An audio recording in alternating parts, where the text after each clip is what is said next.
Hi, my name is Emmanuel Olatunji, and I'm going to go through today some questions to do with indices. It may seem a little bit complex, but when you actually get into it, it's quite simple. We're going to go over the rules of indices first, and then we're going to do an equation that involves indices and the rules pertaining to them. So the first thing we're going to look at, I'm not sure if you can see my mouse, but the first rule we're going to look at is 4 to the power of 3 times 4 to the power of 7.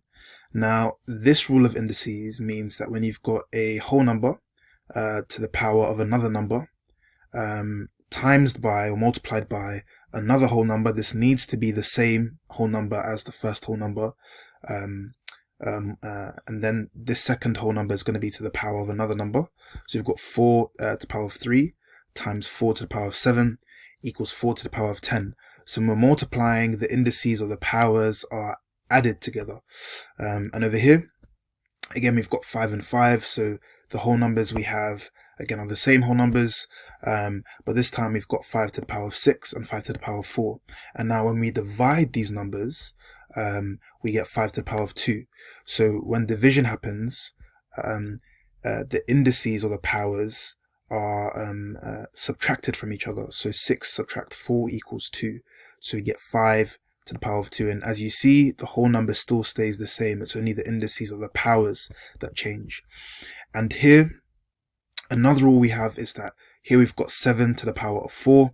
When we put a bracket around it and we put to the power of 5, so 7 to the power of 4, brackets to the power of 5, this equals 7 to the power of 20.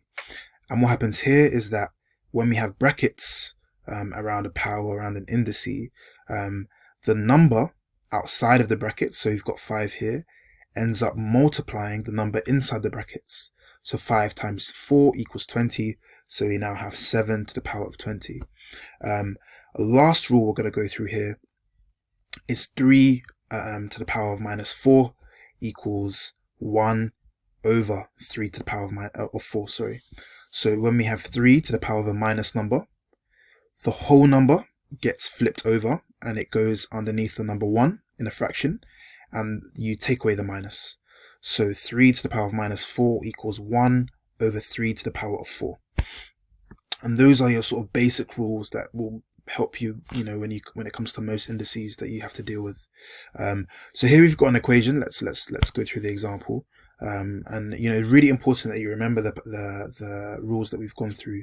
And sometimes if you forget these rules, sometimes I have this technique of writing down things over and over on a piece of paper, fold over the piece of paper, and then on different sides, I cover the other side. On different sides, I write down the rule or the example that I'm trying to remember, so it really sticks into your mind. So that's something you can go for. So if we look at the example, so we have x to the power of 3, y to the power of minus 4, brackets around everything, to the power of 2. So here, if we start with our example, so here what we're going to do is the power, the 2, the whole bracket is to the power of 2. So we're going to times the 2 by the 3, remembering the rule that we used over here. So this is now going to be x to the power of 6. And we've got our y, and we're going to times the minus 4 by the 2 again, because the minus 4 also needs to be multiplied by the power outside the bracket as well. So we get y to the power of minus 8. And so what we have here is that in between the x to the power of 6 and the y to the power of minus 8, there's actually a multiplication sign which isn't shown there. But when you see two different terms that are, or numbers or different things that are being put together, there's actually a multiplication sign in the middle, even though it's not shown. So we have x to the power of 6, right, which is still what we have here. And what we've done here with the y to the power of minus 8 is that we flipped it over. This is now utilizing the rule above there that we talked about. So we flipped it over. So this is now 1 over y to the power of 8. So it's no longer y to the power of minus 8. It's 1 over y to the power of 8. And what we do now is we multiply all of that together. So x to the power of 6 times by 1 is equals to x to the power of 6. And actually, even though we haven't shown it, when you have a whole number, whether it be it could be x, it could be any number, 24, 3, 4, anything like that. Underneath there is actually a 1 which comes underneath. So any whole number is actually itself, that whole number, over the number 1.